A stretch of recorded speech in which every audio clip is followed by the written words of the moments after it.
Hello, my fellow exiles. I don't know why I'm doing a different intro every single time. Welcome to another episode of Still Saying. Tonight, I am sitting down with Snoobae85. We are going to talk about all things Path of Exile 2 Early Access, and specifically Dawn of the Hunt. We have a slew of topics to address, and we are already 20 minutes in due to some fun tech issues. Chat, big W, you saved us on both the audio and both audio settings, actually, microphone input and output. So yeah.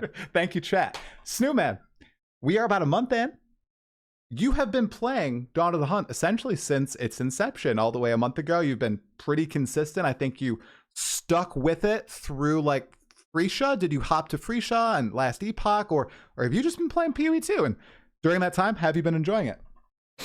Yeah, I've not been playing PoE2 since like 0.1 straight through. Okay. By the way, yeah, thanks for having me. Of it's course. Great to be back and really enjoy your podcast. So, yeah, happy to be here. I did play Freesia, okay, and I didn't realize we'd talk a little bit about that. But yeah, I was really enthusiastic to get back into it because of the new ascendancies. One of them really spoke to me for a build that I wanted to make a long time ago, but never did, just because it didn't quite line up with what I wanted out of an ascendancy. There were a lot of issues. So, but then we had the Blind Prophet, and that was a totally different ascendancy than anything we'd seen before. That just fit the mold exactly with what I wanted. And so I was extremely excited to play that build. I played Freesia for the build, which is not necessarily the reason a lot of people played it. But if it wasn't for that, I'm not really sure what I would have done. We're kind of coming back to another similar situation where maybe, just maybe, 3.16 or 3.26 will be coming around the corner. And I'm not exactly sure if and what I'm going to do with that. But for now, definitely enjoying Dawn of the Hunt. And you're right, I have been playing it pretty much straight through since it released. And so, obviously, the launch of it was, no matter what, it was polarizing, right? Lots of people, there were lots of complaints. Some people were just loving it. Lots of people were hating it. There were lots of people in the middle that were just like, okay, this is obviously crap. This part of it is good. How have you enjoyed it? Because you've stuck on it with a spear build all the way through with the huntress, right? One of the new skills, combo focused. How have you enjoyed that new playstyle introduction to PoE2? Well, I mean, people got a lot of different reasons to enjoy the game. For me, I'm able to enjoy it maybe a little more than some people because I really enjoy the spear archetype. Not necessarily like what people's view of it is like overall, but the way that GGG set this up, it is very much a sort of agility based class that tries to take advantage of both melee and projectile. And for anyone who's ever seen me play, I usually play like a bow build, but I typically play it like a melee bow build. I really like playing it extremely aggressively. I like the whole point blank variation of ranged gameplay in PoE1, for example. And so this really spoke to me, being able to take more advantage of that type of gameplay. So I'm able to actually, it's not just a keystone that makes you do more damage if you're close. It's actually, interactive gameplay where you're choosing to use certain skills that feed off of each other in some pretty spectacular ways. And it makes for a really satisfying gameplay for me. And I know that's not everybody, but that's just like, that is quite literally maybe my favorite archetype of all. Because if I look back and I think about every single type of character I've ever played, it's not like I've never played a tanky character, or I've never played a caster, or I've never played, a pure off-screening, agility class or something. But I've always really gravitated toward the more like, like ninja style, agility style play, where you're in and out, quick in and out combat. You just kind of move faster than the monsters and, kill or be killed. And yeah, a lot of positioning, focus on what you're doing. I've always liked that. Yeah. Yes, then it was definitely heaven for you. How did the, early on especially, how did the frenzy charge generation feel for you for a lot of the abilities that required it? Because I know that was one of the problems when I was playing was the frenzy charges. It was also like parry charges, because I was trying to make Fangs of Frost work. Oh, I love that ability. It's so satisfying but the payload requires parry charge. I wish it required I wish it was parry or frenzy, because I think I could make it work with frenzy, but with parry, it's like eh. But how did that feel early on, and has it? Obviously, your build evolves over time, and you're able to automate a lot of that and make it feel good consistently. But how was it early game when you're first building up that character? Yeah, I think the devs definitely missed the mark on the whole parry mechanic. Hmm. Clearly, not all feedback is good, not all feedback is bad, but the community was pretty well in agreement that the parry mechanic did not hit the mark, and I 100% agree with that. I knew that back when there was the issue of the power charge acquisition from Killing Palm with the monk, and that nobody wanted to do that, and it wasn't even worth like trying to get a power charge, uh, to spend it through Rolling Thunder or whatever in Act 1. You are better off just auto-attacking. Mm-hmm. And the same was true here. I took that lesson and I applied it this time around. So I never even really engaged with the headache that was to try and parry. To be honest, I did it for like maybe 3 zones in Okay. Act 1 or something. And then I was like, yeah, this is the same thing as the monk problem that we had before. We're just going to auto-attack. Now, I realized that auto attack seemed either a little weaker this time around or the game's maybe a little bit more challenging. So I started experimenting quickly, which I would hope most people would. And I immediately, was trialing some of the skills that you could only use in Act 1, like Whirling Slash and Twister. Those are Act 1 abilities. And I saw that there was a unique opportunity to synergize them. It was pretty self-explanatory. 3 Whirling Slash makes your Twisters powerful, yada yada. What I didn't realize is that there was a Frostbolt that you could hard cast too and make them extremely strong, and that the Elemental Twisters were bugged. And so a lot of people absolutely breezed through the campaign on Amazon. I did not pick up on that until around Cruel, Act 2 again, I Okay. think. And then from that point forward, I was already satisfied with the power level without the Elemental Twisters. And then I just breezed through the rest. But the funny thing is they patched that bug out like, I don't know, maybe 8 hours after I was really started taking advantage of it.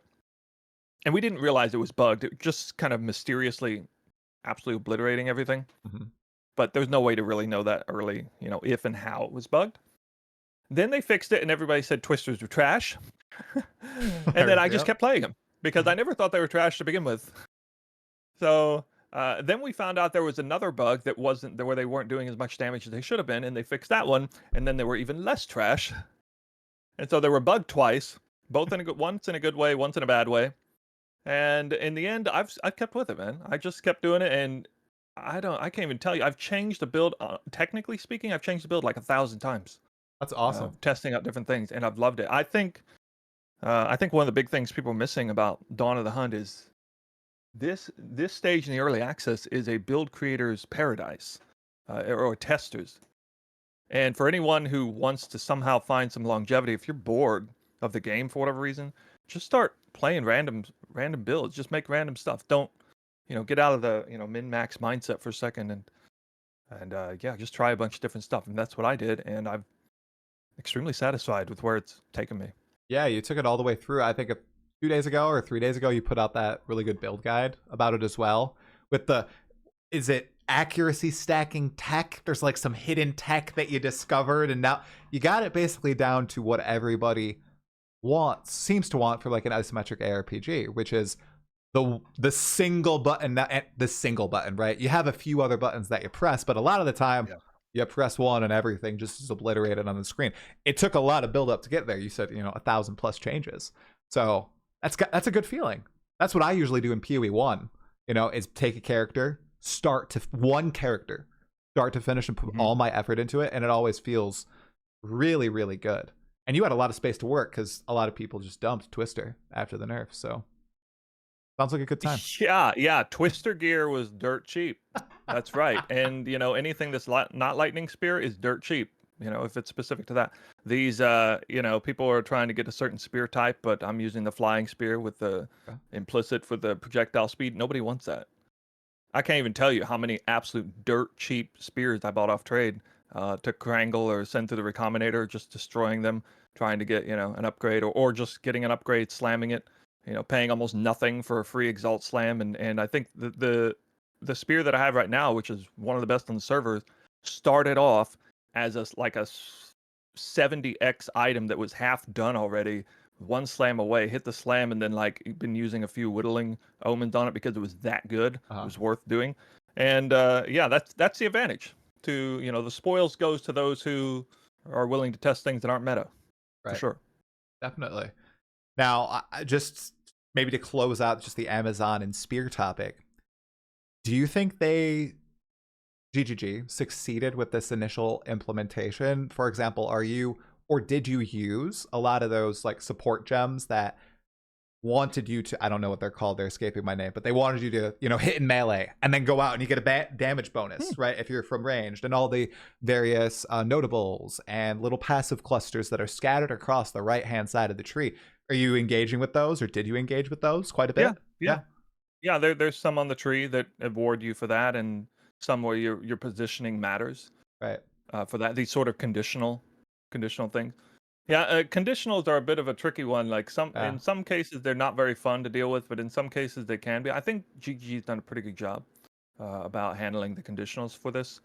Things where you feel like you're actually in control and the decisions you make moment to moment in combat really make a difference, and you can actually see it and feel it in the amount of damage output that you have or whatever in those moments. It's good. I like Twister because there's actually a setup to it. The timing matters. If you screw up the timing, you will see the performance in that moment will drop pretty dramatically. If you have good timing with it, it'll go up dramatically. And I mean, that in and of itself is pretty satisfying. Definitely. Yeah, for sure. Yeah, I think that this is one of the conditionals that, like you hinted at, feels good, as opposed to the damage on Tuesdays stuff that we see with other support gems and other parts of the tree. But getting bonus damage depending on where your character is moving and how you're moving your character, I think that's a good one, especially if it's as simple as get in super close, do a little bit of damage a meter away, and then get away and chuck a spear. I like that fantasy. It's cool. Yeah. And once there's 12 different, or however many weapons there are going to be in the game, right? Having that be one of the defined ones, that's great. There will be other opportunities to explore, like, okay, you constantly want to be freaking eons or many feet away, or always in melee and circling around, right? It's going to be opportunity for that. So, well, cool. Now, another thing that Grinding Your Games maybe changed at the beginning of the patch, I'm still confused as to what happened, and maybe you have some speculation on it, but they for sure altered it about 3 weeks in. That's the loot, Snoo. Now, I know you put out a decent chunk of farming strategy videos and comparisons, math-based comparisons. You do the math, which I mad respect. Yeah. So how does loot feel? I'm curious, maybe just now versus 0.10, or I guess I think you have the math on it, like now versus 2 weeks ago. Like, was there a substantial increase? What do you think happened at the start of this patch that destroyed the loot? Because I don't know if it's like if it was an adverse reaction to the rarity changes or whatever. That's all speculation. I don't think GGG ever really said what happened to loot, because something obviously happened and it left a lot of people confused. Yeah, a lot of people, well, there's several people who kind of know what happened to loot. I think I heard Empyrean Gaming didn't even play because of he foresaw what was happening to loot. Major keystone change, the loss of 2 additional modifiers to rare monsters is probably the single biggest nerf to loot, because monsters have rarity and quantity based on how many modifiers they have. And it's one of the most potent ways to get a lot of loot to drop. This is why rare monsters, especially in 0.1, rare monsters seem to be the biggest driving force to loot in general. And then there are ways to like roll it on the map as well, or on the waystone, which you can still do, by the way. But the super easy, convenient, here, just take a keystone for 1 Atlas passive point, get 2 additional modifiers on all rare monsters. I mean, that's kind of outrageous in terms of the investment required to get more loot. It made it harder. So I guess the devs thought balance wise, well, if we're adding 2 modifiers to rare monsters, they're going to be that much harder. So maybe it makes sense, but it doesn't really make sense. Once you start trivializing the game, you just be a fool not to take that. The moment you can start trivializing the content, it's a no-brainer. And then there are several other things that are escaping me off the top of my head for where loot went, but for sure when the patch came out, there was a precipitous increase And I was only testing it through the lens of somebody already magic finding, doing the types of mechanics that people were doing before, like Breach, Delirium, with rarity on gear. I had like 100% rarity on gear before and after. I did 100 maps before, 100 maps after. Essentially, TLDR, I dropped about 33% of the loot that I dropped in 0.1 with a sort of equivalent farm. That was first round. Second round after the patch, I dropped about 66% loot. So I went from like, a third of the loot to 2/3 of the loot. But I do believe that the patch awarded a much bigger increase for people who were farming on the lower end. Yeah. With like no rarity on gear. What's up? And doing other mechanics. Yeah. So one thing that came out of this is that like Breach is not the be all end all way to target farm currency, Right. which is kind of nice. It's still probably the best if you, in a perfect world where you fully clear an entire Breach. I don't think there's going to be anything better than that. Mhm. That's probably as it should be, right? Because it's extraordinarily hard to fully clear a Breach Mhm. in this setting. So that seems fair to me. And I haven't unlocked the formula on rarity on gear and stuff, but to me, Delirium also had a major buff. The delirious, the depth of the mirror or the Right. intensity of Yeah. delirium on the waystone. Mhm. I had one map where I had 125% deliriousness, and I seemed to drop everything under the sun in that map. And it was actually a highlight video on YouTube. I was like, Here's the I was loot. definitely like borderline freaking out. Like, what is going on? Was it the We Found the Loot video? I think that's what it was. Yeah, it was the We Found the Loot. Yeah. Yeah, and then actually a little more depth on this topic. I think you didn't really ask me this. Like, are you happy about the loot changes? A lot of people are like really happy about the loot changes, but to me, I'm fairly indifferent. Okay. Because I'm just kind of going along for the ride with whatever the vision for loot is, and this is kind of something that I've been railing against the community a bit more recently. Is that I feel like the developers have a certain expectation for how much loot players ought to be getting, and that players than what the players have, and players are looking at it through the lens of the previous game, more so than trying to imagine a world where, well, as the meme goes, maybe it's a little more ruthless in terms of how much loot you're supposed to get. Maybe your gear upgrades are supposed to be derived differently. I really like the tiered rare system, and to me, that's a big driver for the changes in loot. Another major pain point for a lot of players is crafting. They don't even call it crafting; they call it gambling. And again, that's something that I feel maybe the developers have a totally different idea about how players should be getting loot upgrades. To all the people out there who lament that there's no alteration orbs or scouring orbs, I would remind them, or I would just like to inform them that if the game were to have alteration and scouring orbs in them like they do in PoE1, loot you find on the ground wouldn't matter anymore at all, especially rares. Past like the first few hours of the content, it would be a very different game. It'd be like the old game. But for now, I found a chest that ended up. People kept asking me if I ever sold that body armor I found. I found a body armor that I slammed once and then sold it for 90 divines. What? 90 divines, yeah. And you can't do that in a world where you can just craft everything. That's not going to happen. That's true. I think. And technically I did craft on it, one slam, right. but and people will meme about that, but to me that is more in alignment with what the developers probably want us to see. You drop an item, it's half finished, 1 or 2 slams away. If it's extraordinary, maybe you use these super rare omens, in which case it was. And it makes for a really exciting moment. I totally agree on the tiered rare stuff. I think that was the big improvement for myself in terms of finding items that were actually valuable off the ground with the patch. I've been seeing way more of those, especially tier 4 and 5 when I'm playing, and I've played probably 15 hours since the patch, and it's gone great. I really like that.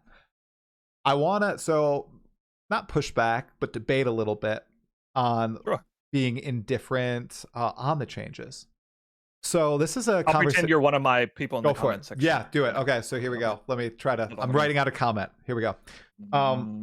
Okay, how would I write out a comment?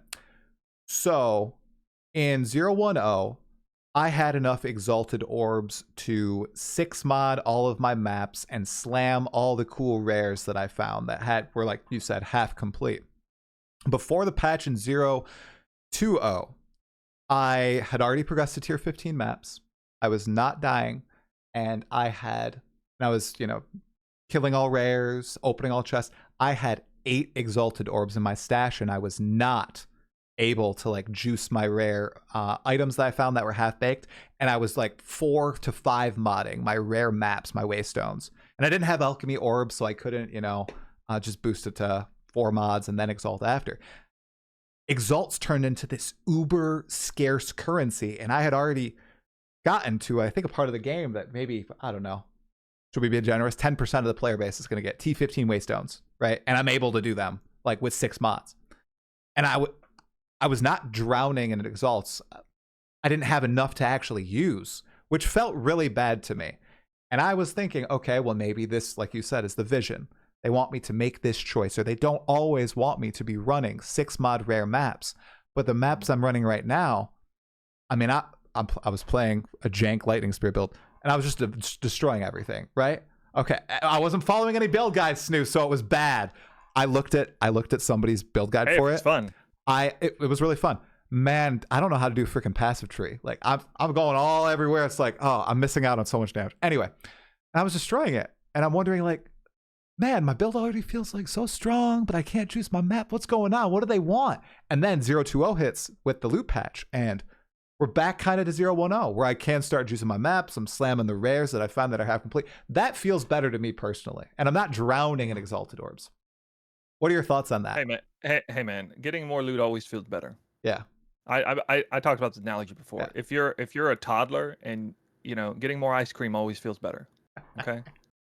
But you can't keep getting ice cream every single time. Let's imagine a world where the developers came out with a patch every week and they increased loot by 30% indefinitely. What do you think would happen to this game? No, it would be bad. I totally agree. Really? How do you know that? I mean, I think there's people in the comment section who disagree with you, Talkative Try. There are people who disagree with that. I think there's push back real hard. I think there's a sweet spot, and I feel like it's going to take a long time to get to that spot. I think you said this in one of your response videos, where it's like you don't want them to be in a state where every league they'll be buffing loot iteratively, right? I don't think we are in for a good, healthy longevity game 100%. if they do that frequently. Yeah, yes. I totally agree. That's why I think now, and this sucks because of the way early access is kind of treated. Now is like the time for big swings, Like, I feel like they should really test, like you're saying, the vision they want for loot. Like, if, let's say they go back to what 020 started as next patch and like some slightly different iteration, But essentially, the amount of loot dropping is the same there because they're testing something new. It's going to be that same firestorm. And they can't really test it, right? Like, it's such a tricky position to be in. To take those I'm big sympathetic swings, to that argument. Actually, I really am. I really do kind of like that line of thinking. Like, what is this really? Is this a finished game? Is it a beta? Is it an alpha? If you're looking at this through the lens of like an alpha or beta, why not just give everybody 1 billion divines and we can all test stuff, right? And then we can give them feedback. If it's meant to be a finished game, I mean, I guess you're charging $30 for a free game. Yeah. Otherwise, it kind of makes people think it's a finished game. Mystery boxes too, especially when you don't normally do that. And that is another criticism I kind of had for the, where you can't blame people for interpreting this as a kind of a finished game when you normally have a free game and then suddenly charge $30 for it. Mm-hmm. It's very hard to like do the mental gymnastics to say no, it's not actually a finished game. I'm buying this thing that's normally free just so I can randomly test it and give him feedback. I think it would have not been a terrible idea to flood, the loot and stuff. But it seems like GGG is definitely more concerned with micromanaging balance, micromanaging the market, and they're treating it like. And then to me, the worst decision that was made by far is the decision where they basically overtly said, we're going to treat this like a finished game. Mm-hmm. We are not going to make seismic changes to anything between major patches. Well, there you have it. I mean, basically, it's a finished game. And the progress for the game in terms of the whole, like, things that really matter, the testing stuff is going to be much, much slower. Because they're not able to make sweeping changes. So we're all going to have the product we would like to see delayed. greatly, including people who would like to see more resources devoted to PoE1. That is also going to be delayed That's a great on point. account of them having to, constantly micromanage a pseudo-finished game with a half-baked end game, Mm-hmm. and in an environment where people don't feel like they're getting enough to even test things fully. Yeah, I mean, I got plenty of criticisms for GGG and their stance. So to anyone who, You I guess chill. Come on. some people think I'm a shill, but they apparently haven't seen the hacked video, and they Uh-oh. haven't really listened to several other videos of mine. Yeah. No, I take pretty principled stances on these things, I think, and I can see it from many sides. But going back to the loot situation, Yeah. in GGG's defense, I do think the game was meant to be much more ruthless than in PoE1. The developers had stated initially they wanted to merge the game into a new one with only, new campaign and stuff, but they realized, and Chris Wilson directly talked about this a long time ago.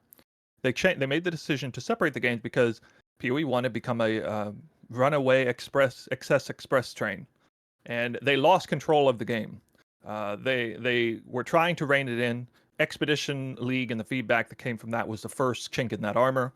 And from then on, from henceforth there on, they were always at tug of war with the community, and they even stopped being interactive with the community as a result of those times. And that's certainly something I blame the community on. The fact that developers wanted to tone the game back down, make it a bit more manageable. They had certain expectations for how much loot a player should probably have, the progression curve, and they wanted to get back in control of that. The players weren't having any of it, and they fought back tooth and nail. And developers said, "Fine, we'll just make a new game, and we will start it from scratch. We're going to wipe the power creep away. We're going to wipe the loot creep away, and we'll see how you like that." And some people don't like it, but I, for one, do. And Mm-hmm. I'm really looking forward to this game and the longevity it could have, with the developers having a much more better handle on that creep situation. Because even as somebody who enjoys blasting and juicing and stuff, I see what PoE1 has become. And the developers shoehorned tier 17s into PoE1 to give us some sense of a challenge beyond that. But just imagine a world where like tier 17s didn't even exist. I mean, what a joke. The game would be at the high end. And I'm honestly a little tired of it. I would like a game that challenges me, that makes me be more interactive in combat, that slows me down a bit so I can handle it more mentally. Mm-hmm. Actually, there is something I really wanted to say on this podcast that I think could help Go bridge in. the divide a little bit on Yeah. this Go for it. Go for it. for the community. Yeah, this is probably something I want to make a video on later. We had a pretty cool moment on stream the other day where I was talking to a lot of people in my chat, and there were a lot of them were playing like Lightning Spear meta builds, and lamenting how well, GGG says they want to make interactive builds or whatever, but of course the most powerful build is like a one button build. First of all, I don't even agree with that, and I think that is the community's lack of testing on stuff. I feel like what I'm doing is certainly competitive in that sense, but it requires a little more work, right? And I was trying to figure out, why am I having fun playing the game and other people aren't?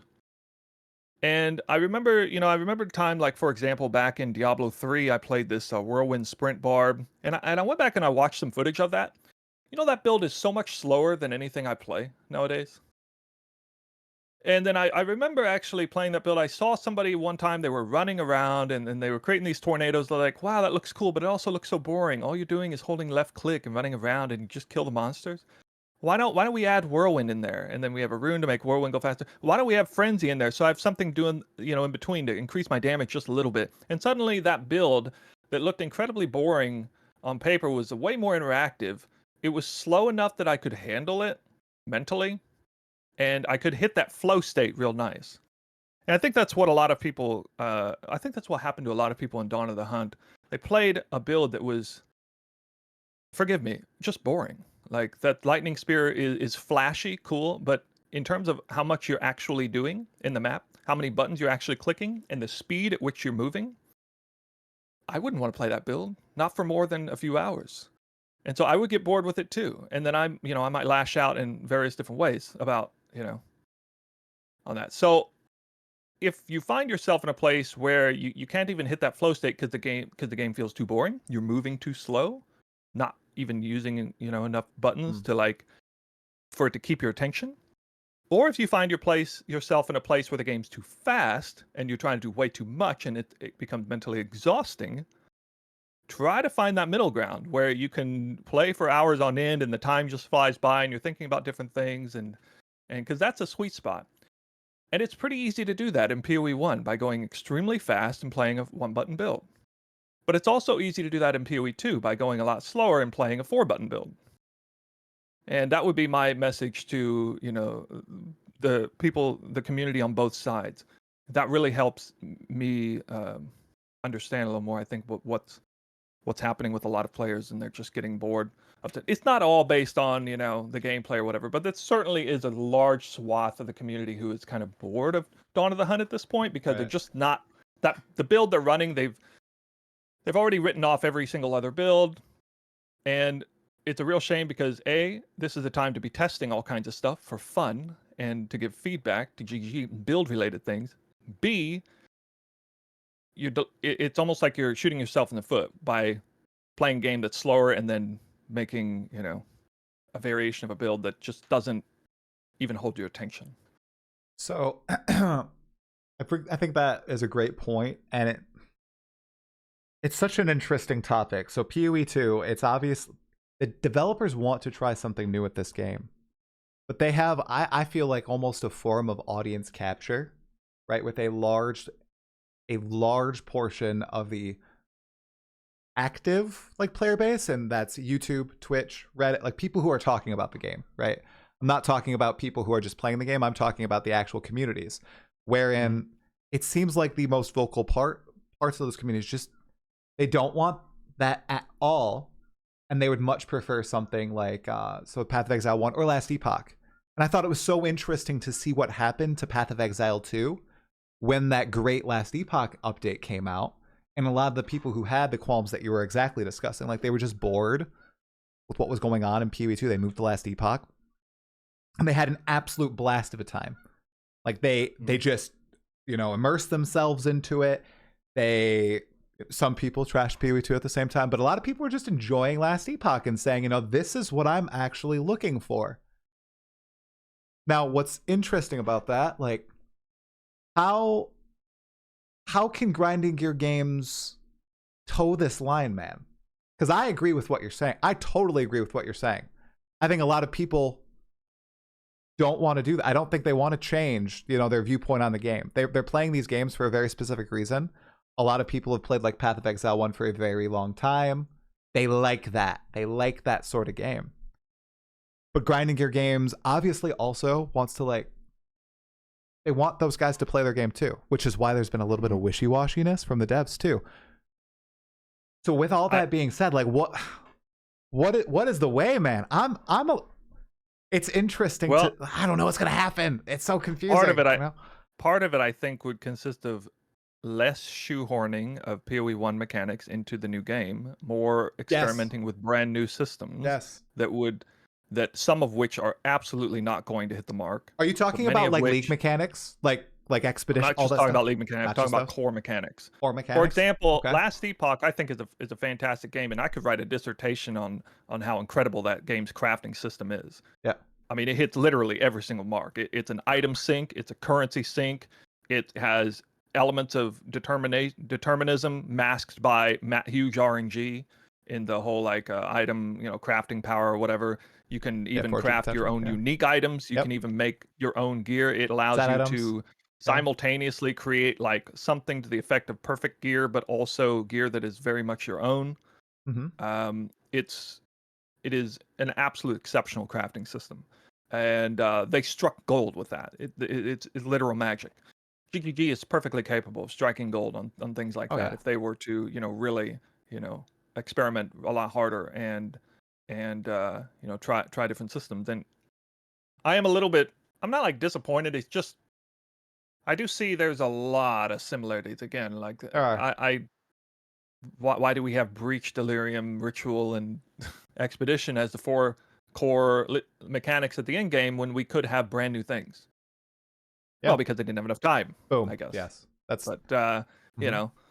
know, whatever happened to the old message of Blizzard North, it'll be ready when it's finished. And everybody recognizes how intelligent that is, but so few developers and studios are willing to actually adhere to that.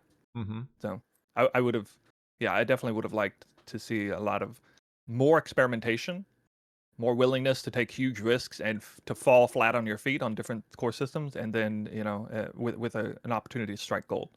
Yeah. I think maybe the developers are a little too afraid of losing the golden goose that is PoE1, the magic of that, while simultaneously trying to drag everyone into PoE2. That they're not really full blown experimenting with it. They even called it the same game name, right? Mm-hmm. They could have taken a step further. They decided to make two separate games. They could have called it something else if they wanted to, but here we are. Right. Yeah, it's such a tricky position that I feel like everybody's in, because you talk about, aspects of Path of Exile 2 that you like, and it's constantly compared to its prequel, which makes sense. It's like one discussion I'd love to have with you. It's like the campaign, okay? This is a lovely example that is good. Okay, so I know what the you're path. I know. So I want to hear your take on it, man. And I feel like if a lot of people watch this, it's good. Okay, I'm gonna get dunked on in the comments. I know. Okay, Path of Exile 2 campaign. It is longer than Path of Exile 1 campaign. Okay, for the vast majority of players, it still is. It will be in the far-flung future when we have Acts 1 through 6. I'm gonna stand by that.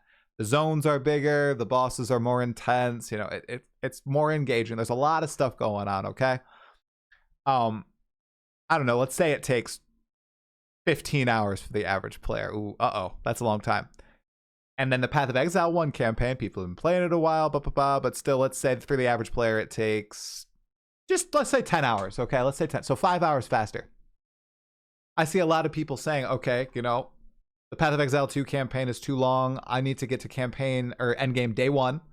The Path of Exile 2 campaign needs to take as long as the Path of Exile 1 campaign or less. Like, this needs to happen because this is how it's happening in PoE1, and in PoE1 it is better. And I say to that, PoE2 is a different game, but then, but it's the sequel. But PoE2 is a different game. They're trying to do something different with the game. Why does it need to adhere to the vision of PoE1 when they obviously want to try something different with PoE2? Maybe you get to endgame on day 3. Maybe it takes you a few days to get through the campaign. It's more engaging. It's more of an experience, which is obviously what they're aiming for. Is that so bad? In the eyes of almost every content creator, many of the viewers, I'm sure, in chat right now, comments, Reddit. Yes, they're going that's crazy bad. right now. I'm sure I'm not reading the comments yet, but I'm sure they are. Oh, you are? Okay, I'll look in a sec. Yeah. I don't know. We were talking about this earlier, Snoo, and I'm sorry for ranting a little bit. I was talking about how a lot of the dreams for ARPG players, 2 weeks PoE1, 2 weeks Last Epoch, 2 weeks PoE2, 2 weeks Diablo 4, 2 weeks Torchlight, infinite cycle. They're able to zoom through the game, finish the game, max out character, go through. Like, this is the dream for a lot of people, and I get that dream. Does PoE2 need to fit inside that box? Like, does it need to be like the game that you're able to just blast through, max out, and bounce to the next game? Or can it be something different? Because I feel like they were trying to go for something different here, or at least they are now. I feel like with the tremendous pushback, all that might just fade away. All right, I'll stop. This is piggybacking off of what I just said earlier. They need to take more major risks and stuff, and I think this is actually one they did. Clearly, it was extremely time-consuming, but the developers said, we shall make a campaign that is far more engaging and fulfilling than our first game. It will actually be so good that players won't mind having to spend a lot more time in it. Who knows? They might even like it, like spending time there and stuff. And you know what the truth is? I've actually enjoyed spending time in PoE1's campaign. There are certain moments in there where, I get like,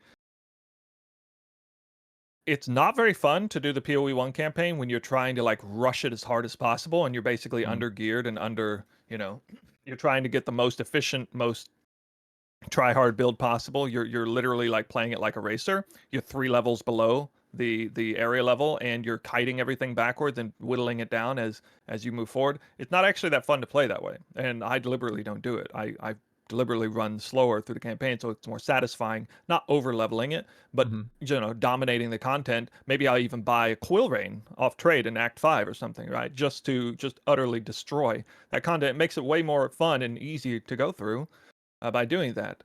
I'm not going to run zones over and over again, but you know, who's to say that's a terrible thing? If you're going to spend a little bit extra time enjoying the campaign, we live in a world where, especially the PoE1 community, the only way to play the game is at the end. Mm-hmm. You're memeing if you even attempt to enjoy, the early game. What are you doing? Why are you wasting time? You should be at the end game. But you got to get the head start on the economy. I get all that. Obviously, coming from my perspective, I understand that. But at the end of the day, it is important to actually enjoy the game wholeheartedly. You can enjoy different aspects of it at different points. I take my time a little bit more to get to the end game. It doesn't make me enjoy it any less. If anything, I enjoy it more because, as the saying goes, it's all about the journey. It's not about just reaching the. And the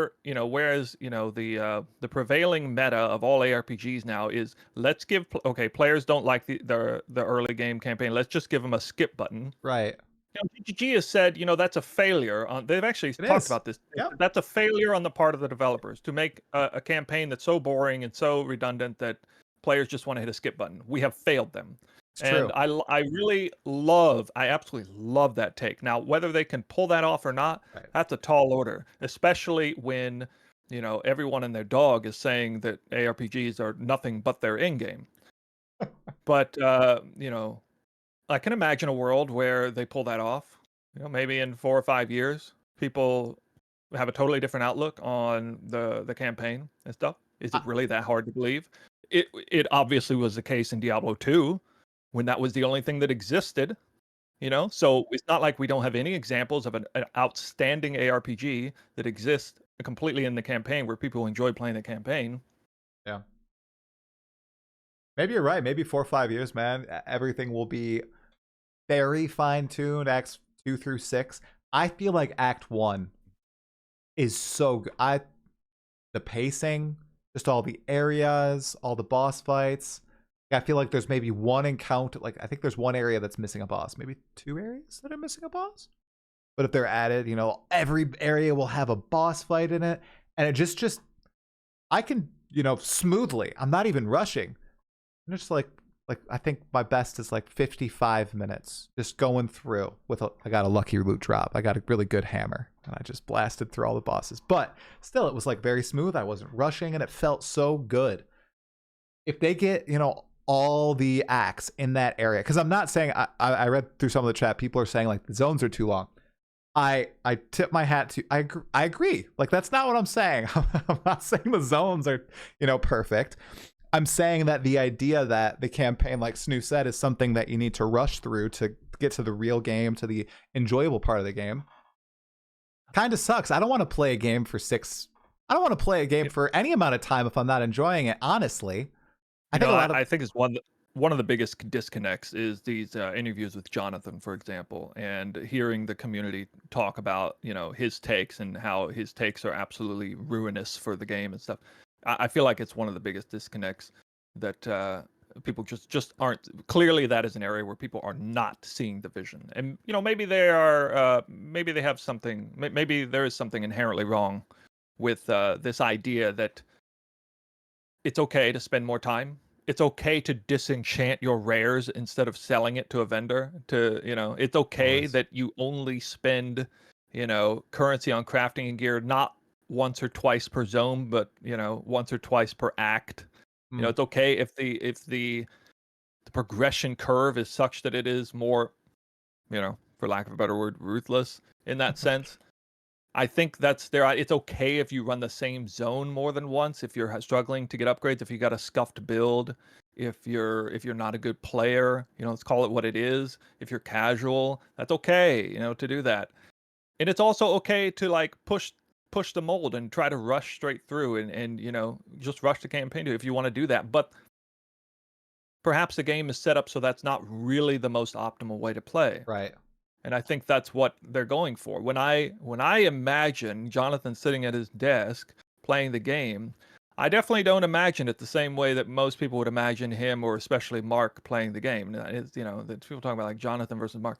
I imagine both of them are going through the campaign a little bit more seriously than a lot of players are.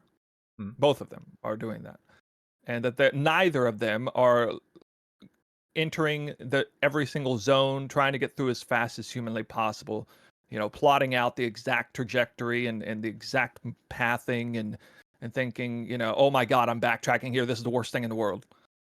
They aren't doing that. They're just trying, they're trying to imagine it through the lens of every player involved. And while that's an impossible task, they have this idea about, how long how the progression curve, how much crafting you're expected to do, how frequently loot is supposed to drop. They have admitted that they're not satisfied with how much loot is dropping in the campaign. Again, more evidence for pro loot, less crafting, I think there.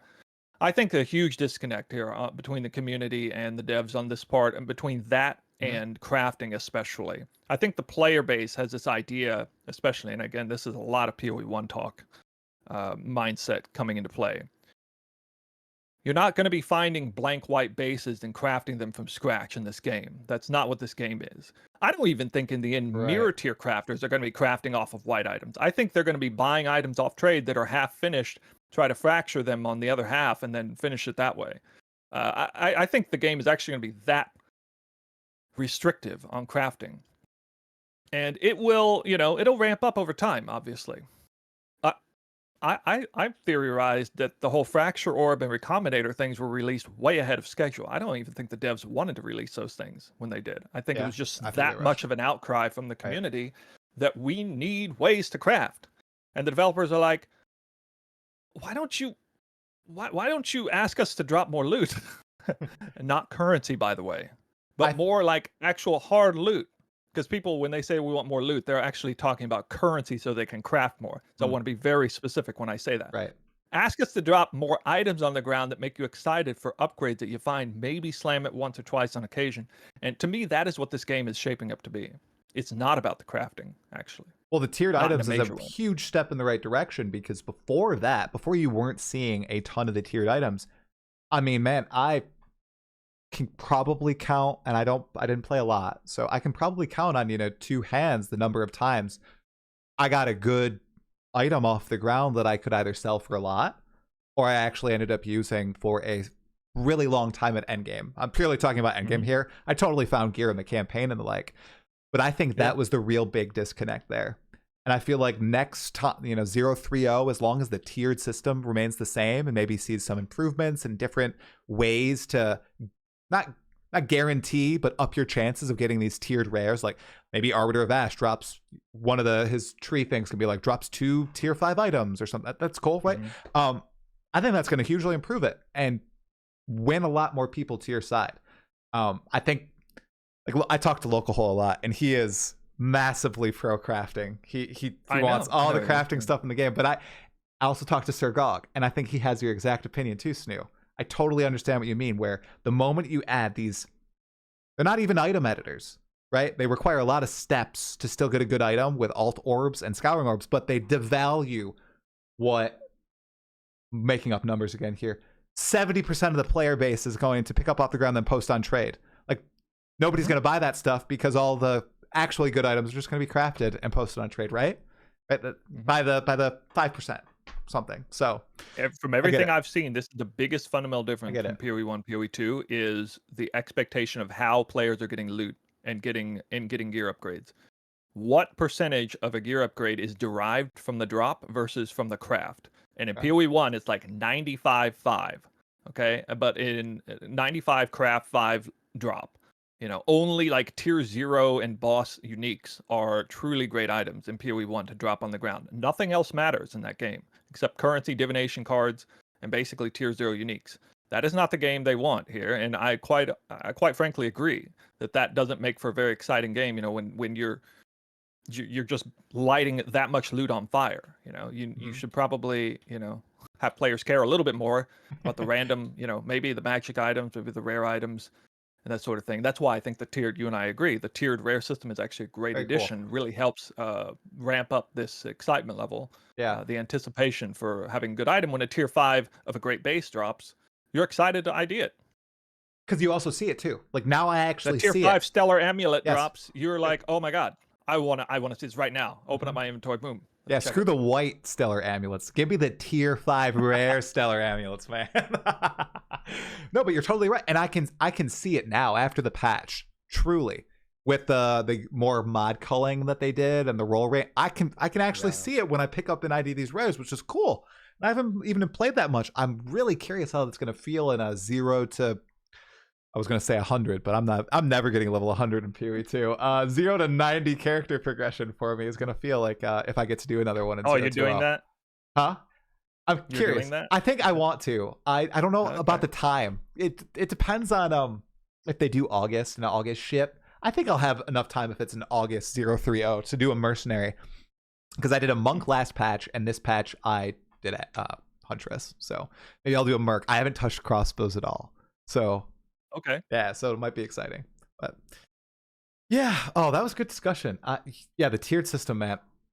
I'm glad that they're continuing to fine tune it, and I'm glad they released that patch. I think that was probably the biggest win from the loot patch, from my perspective. So, oh my gosh, we covered a lot there. I just looked at our question list. Let me see if there was something I wanted to. We covered that, Snoo. That. Oh. Maybe this. So we touched on the campaign, it being very different than PoE 1 currently, obviously. Are there any other aspects of Path of Exile 2 that are currently distinct from PoE 1 that you'd like to see remain that way, besides the campaign? Oh, see remain that way? Yeah. Or if there are any changes you want to see moving more in the PoE 1 direction. I'm curious about that too. I'm a little confused on why so many people hate the tower system.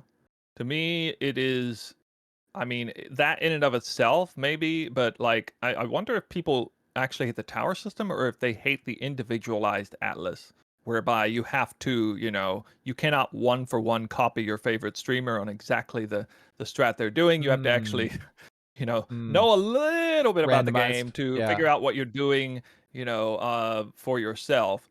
It's a hard pill to swallow, I guess, but to me, the tower system is fine. Like and I actually really like the delve aspect of the atlas. I think now looking back on it, I didn't realize this at the time, but I feel like the PoE 1 atlas is one of the most boring things ever. Because you're just plugging in a map and you're not even like progressing towards any area or anything. You're just oh, I'm gonna run these 30 of these maps juiced or whatever.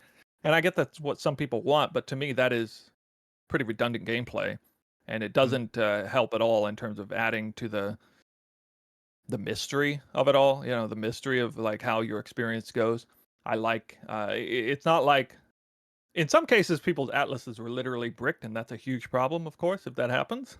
Yeah. But aside from that insane case, no, I think it's great. I never really got into delve itself, but I've always respected how cool it was that it was this thing just like randomly keep progressing endlessly forever. To me it makes perfect sense to combine that system with the atlas. I think that was a genius move on their part, and whether there are towers in the future or not, I don't think it matters that much. But as far as that core system, I hope it stays for sure. Okay, I like towers a lot more now than in 010 personally. The big range and the much greater volume of mechanics you can add to maps, and that's one thing that I'm curious about your thoughts on. So I am leaning toward agreeing with you on enjoying the Infinite Atlas that has the more exploration bend to it, the Infinite Atlas. However, man, the one thing that when I played Freesia, I played to level 80 as well. I don't know how far you played, but I played to 80. And I played a little bit of the Atlas. The one thing that was just so in my face in PoE 1 that I really love is just the volume and a surety of getting cool extra mechanics in your maps and having some way of controlling that. And even in Freesia, it was the idols. But obviously, I'm referencing, scarabs or just the basic Atlas passive skill tree, right? In PoE2, you don't have that. It's either it spawns on your map randomly, you got to get lucky, or you got to get to a tower and hope that, or I'm never going to do the whole thing where you're like, okay, I got to do these maps to make sure that the breach tablet gets onto this specific set of map. I don't have the patience to do that. I just do it. And maybe that's a fault on me. But I'm just wishing that maybe there was a little bit more of a way to have agency over the custom mechanics you see in Endgame. Like I think one qualm I have with Endgame is the speed at which you start to access your Atlas passive skill trees, the extra ones. I feel like being able to that slowed down a lot. Yeah, that's slowed down, and I don't know. I still don't have any of them unlocked, and like I said, I played like 40 hours, and is that okay? Maybe I don't like the argument that I heard somebody make. I don't remember who it was, but it's like, oh well, it's not worth doing any of these mechanics until you have the fully maxed out Atlas passive skill tree. I don't think like that. I just think like I'm just like to be able to get it a bit earlier. Like I'm doing the mechanics still, I'm having fun, but being able to do them more often would be cool, and maybe those trees would be a way to do that. I don't know. I mean, this is going to sound strange coming from me as somebody who's played like Dawn of the Hunt in like 3 weeks straight, but or 3 weeks, in the end game straight. But I find I've heard and listened to a lot of criticism about the end game, how there's like anything between like there is no end game, versus towers suck and like, oh, but this is okay, and then why with the same mechanics? To me, I just find myself reluctant to really criticize the end game because I mean, my last video was like, was putting the end game out there even a good idea at the end of the day when it was so half baked? I agree with people that the end game is like really half baked, especially if you are comparing it to PoE1. It's not really fair. I don't think it's fair to put PoE1's end game up right next to PoE2's endgame and then like one for one compare them in your mind. Like, why would you do that? That's like 10 years of development versus 10 minutes of development because they were focusing on the campaign, and then suddenly like, oh my god, we gotta get an end game out or else people are gonna be upset. Of course it's gonna be like super half baked. I'm more along the lines of, should you have even released it, or rather just taken things one step at a time? What's your opinion? Would you have preferred the campaign released in full with I maybe heard a lot. The comment section on that video blew up because most people do think that it would have ultimately been a bad idea, but there were a lot of really good takes in there about this and that. It was definitely a damned if you do, damned if you don't thing. I get that. And I think it depends on the individual player, but all in all, it's probably good that they did release it. But that kind of hinges on the assumption that the players themselves are not going to ruthlessly critique an endgame for having, so little development on it anyway. The developers clearly want the players to focus their ire on the early game, the campaign, where they have already spent a great deal of time and where they feel like the game is essentially finished. That's where they want the feedback to focus on. I don't think the developers are going through the mountains of feedback on the end game because they're just going to look at that and they're going to be like, oh yeah, I mean, we only had like 10 minutes to throw it in there. Of course it's that. Yeah, okay, yeah, okay, yeah, okay. And at the end of the day, the developers are trying to like play this massive catch up, neglecting other core issues to the game, maybe other problems, and then neglecting PoE1 development even more, and then trying to somehow balance balance things so that the market isn't in shambles for a league that's not really a league, but we're all kind of pretending it is a league, and for an end game that is so half cooked, but we're all trying to make it work. I just wish people would focus a little less on their ire, a little less of their ire on the end game, and a little bit more on other issues that are more core to the game. Okay. And again, this is just this is that mindset that there is nothing matters except the end game. And man, I'm telling you, if you go into PoE2 with that mindset, you are clearly you're not going to like. You will not have fun, which I think not going to have fun. No. Right.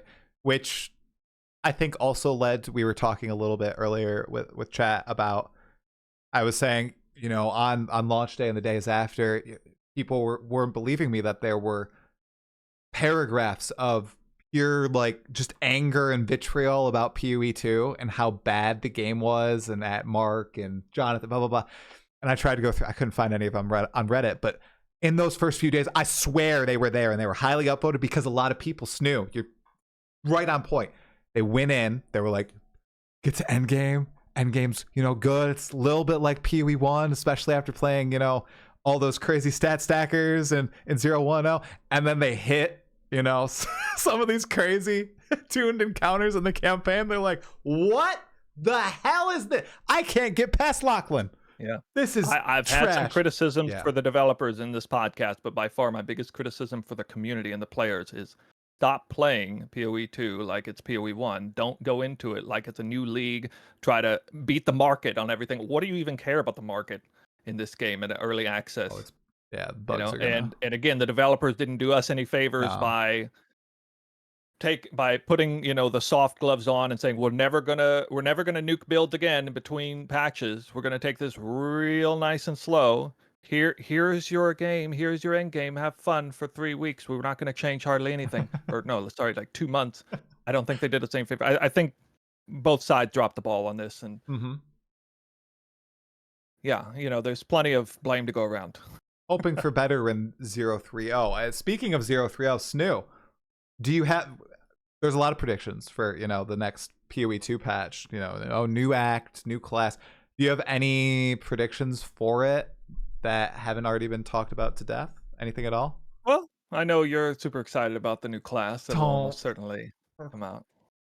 I'm never gonna... Just not gonna talk about it. Dude, I'm so certain they're delaying it to like the end now. I feel like there's some major issues with Druid and shape shifting that is totally... I'm hoping for acts 4 through 6. Please. I don't even care if they mess with the end game. To me, it's not totally that's not where the focus should be. I mean, they should focus on major systems, classes. For anyone who enjoys build creation and build stuff, that is where the emphasis should be on the development, I think. So new classes, new skills, new uniques. This patch was amazing when it came to all the new uniques, all the new support gems, the new spear archetype, the new class. I mean, to anyone who actually, dove into that, had an amazing time this time. And I am one of them who did that. And, you got other people like, what's your off meta Michael or whatever. I know I saw some of his content, and, this is an example. These are examples of actually taking the right approach towards the early access, critiquing it, giving real feedback, testing things that nobody else is testing, and bringing it to the fold. I don't play the early access the way it really ought to be played, because I kind of stick with one class and I just do it that way, and that makes me happier. But if I was truly the model citizen here, I would be making like so many different builds, so many different classes. I would be testing out all the different classes, and I do my part. I'm testing, currency earning strategies and an end game that's half cooked, and it doesn't really matter that much right now at this stage of the game. But I'm also enjoying, I definitely dove super deep on the build creation process, so I'm quite happy that I know I did the right thing there in terms of that helped solidify my enjoyment of all this. But yeah, I would like to see them focus more on the early game, the acts, a little less on the end game. Get those systems out, get the new classes out, get this train moving along, then towards the end, really flesh out the end game. And also, I would like to see them give PoE1 absolutists their league. That would be nice. Please. And it would really help the community as a whole if they would do that. Obviously, extra criticism goes to the development team who said they would do that and didn't. Mm-hmm. We would like to see that come out, yesterday. Yeah. So that would be another thing. June is... I hope they hit the mark in June. That would be... I've been saying it basically every time I hit live. I think that'd be the best thing for Path of Exile 2 right now. I think just... We have a very passionate community. Very passionate. Yeah. And they really want their league. They fling the best memes out there. They fling the worst memes out there. They just want their league. And I say I'm gonna play it. I'm a Path of Exile 1 I'm not gonna be like, oh, Path of Exile 2 only. I'm gonna hop in there. I played Freesia. I've been playing every league, 36, 40 challenges since Metamorph. Come on. You think you're gonna, you said at the beginning you don't know what you're gonna do. I still don't know exactly. You don't know? Okay. I still don't know. Curious. Depending on the timing Limited of different time. things. Yeah. Depending on the timing and stuff, yeah. Yeah. And what I'm doing. I mean, the more time that goes on without anything else on the horizon, probably, for sure. But like, what if they release 3.26 and then like 1 or 2 weeks later they release 0.3? I mean, in that case, I might not. Yeah, and I agree. It depends on what. Yeah, on the timing. I mean, we got a masochist in the chat who's saying they should come out on the same day. To just. I think that would be hilarious. That would be just. But again, they're trying to treat this like they're already trying to treat this game like it's a finished game. They are. So my prediction would be that they are going to try to straddle the releases out. Yeah. 0.3 will be, not get in the way of 3.26, even though it really shouldn't be that way. Yeah. I wish it, not yet. But anyway, yeah. All right, Snoo. Was there anything else you wanted to chat about today at all? No. Just to reiterate, I got a lot of criticisms go all kinds of different ways, but myself enjoying the game much. I would hope that the communities can kind of come together and that all this vitriol can kind of subside.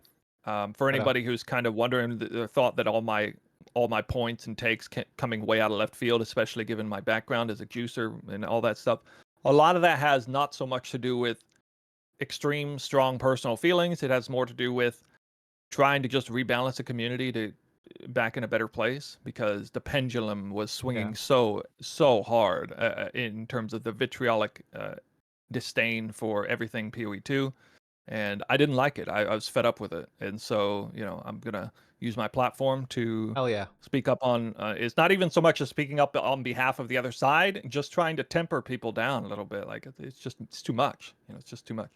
People can have whatever opinions they want, but we can't let the community be absolutely dominated by. Say what you want. I believe it's a vocal minority, even to this day. I still think, and again, we're talking about the absolute, the biggest naysayers. I think most people are a little more level-headed. Most people are, but it's just gotten kind of ridiculous. And we need, if there's going to be a hard narrative pushed on one side, you need to develop a narrative to be pushed the other way to help counterbalance that. It needs to happen. Dude, I appreciate you. I absolutely love that, if people are starting to speak up a little bit in regards to that, because I don't know if you heard earlier I was talking about it. I almost just bounced out because it was, like you said, the pendulum just shifted so hard. And I know I'm like weak-willed for saying that, or I was weak-willed, but I was just like, man, I was getting like all these crazy things coming my way. And I was thinking, do I want to do this? This is so upsetting. Like, I want to be that positive force, like you're saying, that also has critiques and is trying to be level-headed. Then everybody, it's just, you're all or nothing. You're all or nothing. And I'm like, no, you don't have to be that way, you guys, please. Why? Well, I mean, my chat was doing it too, of course. And I've harbored many of the PoE1 juicer for life, absolutists and stuff. And I understand where they're coming from, but I kind of stamped that out immediately, because I just basically devil's advocated every single thing they were saying constantly, and they either just left or they got with the program, one or the other. And I did lurk in your chat too. I did see some of that, and there are a lot of people who are kind of tuned out to this. They don't even know what we're talking about right now so much. But if you were a content creator, if you were any size content creator, you had people coming in right and left saying, "Wow, dude, you're still playing this trash game. Well, last Epoch's out. What are you doing?" Like, it's just totally uncalled for. Those kind of comments are just ridiculous. They're just taking out their vitriol and angst on somebody else, trying to create a mob out of thin air and stuff. Absolutely ridiculous. And I'd had enough of it. And I am now seeing a pendulum starting to come back and swing the other way. So you're going to see my demeanor and stuff begin to change a little bit. I'll get a little nicer now.